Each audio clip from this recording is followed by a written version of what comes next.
simplifie b égale à 1 plus 1 sur 1 racine carrée de 2 plus 1 sur racine carrée de 3 plus racine carrée de 2 plus point plus 1 sur racine carrée de 729 plus racine carrée de 728.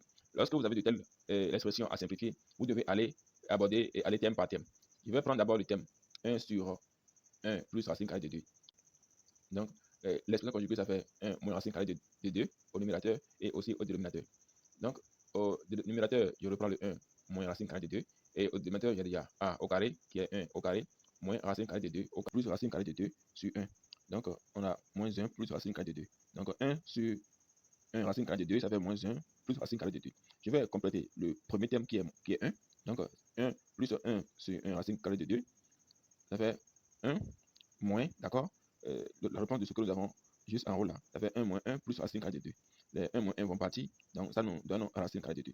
Donc en fait, le premier terme qui est 1 et plus le deuxième terme nous donne racine carrée de 2. D'accord, qui est ici. On constate qu'il y a aussi racine carrée de 2 au niveau du dénominateur du deuxième terme. D'accord. C'est ça d'abord le constat que nous avons fait. Nous allons continuer en ajoutant encore le troisième terme. Donc 1 sur racine carrée de 3 plus racine carrée de 2.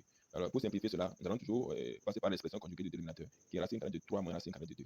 Donc en bas, ça fait déjà a au carré moins b au carré. A au carré moins b au carré, ça fait 1 au dénominateur. Donc ça fait racine carrée de 3 moins racine carrée de 2. Donc nous allons ajouter les deux premiers termes plus le troisième terme. D'accord. Nous avons vu que les deux premiers termes, ceci, ça nous donne racine carrée de 2. D'accord. Donc nous allons ajouter cela à la réponse de ça là qui est racine carrée de 3 moins racine carrée de 2. Donc ça va nous donner racine carrée de 2 plus racine carrée de 3 moins racine carrée de 2. Vous voyez, donc ça va nous donner quoi? Les racines carrées de 2 vont partir, donc ça nous donne racine carrée de 3. Donc le constat est déjà qu'on a encore racine carrée de 3 qui est au niveau du dénominateur du troisième terme. D'accord. Donc à chaque fois, on constate que la suite, il y a une continuité au niveau des résultats. Quand on ajoute les deux premiers thèmes, ça nous donne le grand radicand qui est au dénominateur du deuxième thème. Et quand on fait les trois premiers thèmes, quand on fait les sommes, ça nous donne le grand radicand qui est au dénominateur du troisième thème. Vous voyez? Donc, ça nous donne racine carrée de 3.